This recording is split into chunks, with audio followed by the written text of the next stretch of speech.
मैं रघुनाथ प्रसाद आज चर्चा कर रहा हूँ माननीय सांसद सुश्री कंगना रनौत जी के समय समय पर विवादास्पद ट्वीट्स के संबंध में।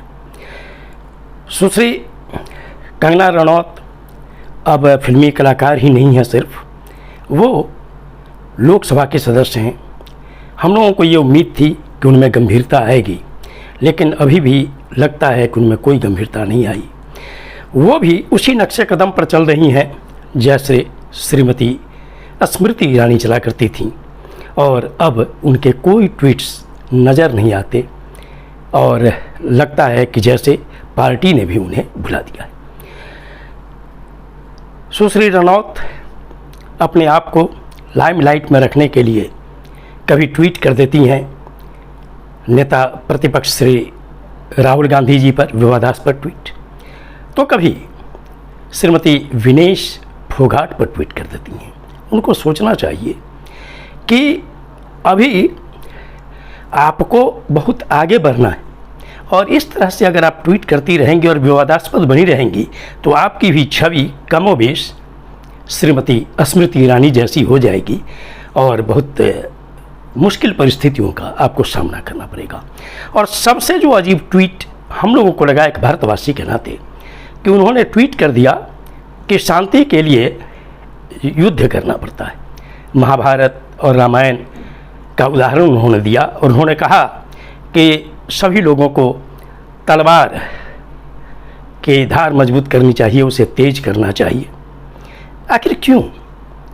भारत में अभी भी 80% से ऊपर हिंदू हैं, उनको क्या ज़रूरत है?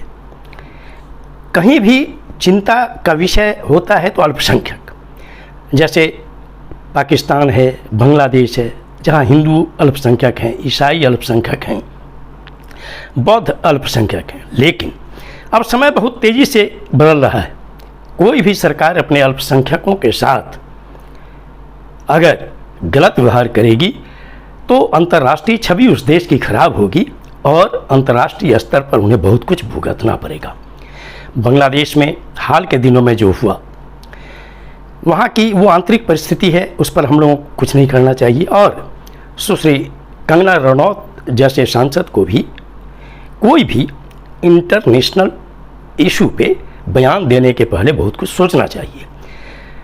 हमारे देश की सरकार है, वो सब कुछ देख रही है, वो उसे डील कर रही है। जब हम लोग देख रहे हैं कि जब 5 अगस्त को वहाँ पे तख्ता पलट हुआ, उस दिन और 6 अगस्त को मोस्टली 2 दिन परेशानियाँ रहीं वहाँ के अल्पसंख्यकों को, लेकिन 5 अगस्त को भी, 6 अगस्त को भी, और बाद के दिनों में तो खैर परिस्थिति बहुत बदल गई। जो मुस्लिम युवा थे वो हिंदुओं के साथ मिलकर वो मंदिरों की रक्षा करते हुए देखे गए, गार्ड कर रहे थे। वो हिंदुओं के घरों की रक्षा करने लगे, जो शुरू में जो अफरा तफरी हुई।